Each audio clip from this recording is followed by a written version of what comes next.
Curt, how are you? Aiden Simcoe with SLTV. How are you? I'm good. How are you? All right. Tell us about coming out here and supporting USA Boxing's benefit evening. Well, you know, I think that it's just a chance to really support the future of boxing in the United States. And, you know, it's a sport that is kind of struggling right now. But if you look at it from the amateur level, there's just as many good fighters as there's always been. And some of the greatest champions we've ever had in the sport have come up through the U.S. Olympic team. And so I think this is just a chance to kind of support these guys and women as they go towards the future. Now, are you a big boxing guy? Absolutely. All right. Now, you know about the Hunger Games? Yeah, Have you heard of the Hunger Games? I actually went to see it. Oh, beautiful. Yes. So what did you think of that? I think I was the last person in America to go see it. I only went to see it last week. So, but you know, it's one of those things that I think, you mean the competition itself? Right. Yeah. You know what? I think in a weird way, we're headed in that direction. I think the Hunger Games it's Survivor on steroids.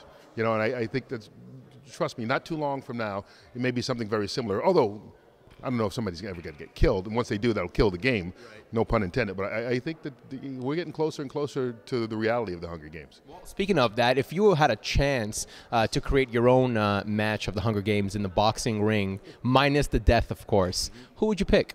Pacquiao Mayweather. That's it. That's the one fight everybody wants to see. What's going on with that? How come it's been postponed? Do you think Mayweather is really chickening out? Yeah, I do. I think the fact that Mayweather likes to talk about how he's unbeaten. And he wants to go down with that unbeaten mark, and Pacquiao is the one guy who could beat him. I'm not saying he will. I believe he would, but I don't think it's a guarantee. But I think he's the one guy that threatens that legacy. But I think what Mayweather needs to realize is some of the greatest fighters of all time. Ali didn't win all of his fights. Sugar Ray Leonard didn't win all of his fights. Hearns didn't win all of his fights. Ali did, you know, you talk about all these guys, and nobody looks at these guys and go, they were less of a champion because they lost 3, 4, 5, 6 fights in their era. When you fight the best, even though you lose sometimes, you get more respect than avoiding the best, and I think that's what Mayweather is doing right now. You have amazing analysis. Let's talk about some, you know, Fox NFL. You know that whole scandal with, you know, giving benefits to for players who will give concussions? I think it was the Cardinals, right? Saints. It was the Saints. What do you think about that? You know, I think it's something that the league is trying to eradicate right now, or if it has been going on, this is the only place it's been proven was New Orleans. And I think there's a major concern going on about the future health of guys in the National Football League and when they retire and how it is down the road.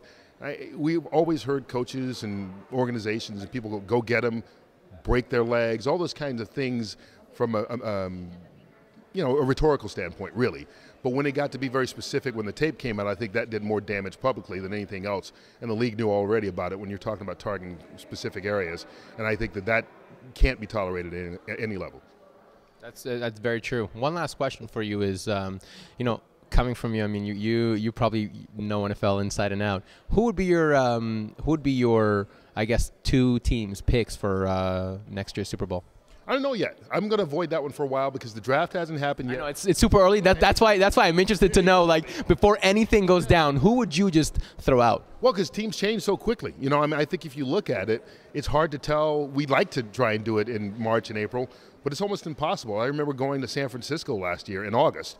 You know, they had a new head coach, and people weren't sure about them, and they were coming off a 5-win season.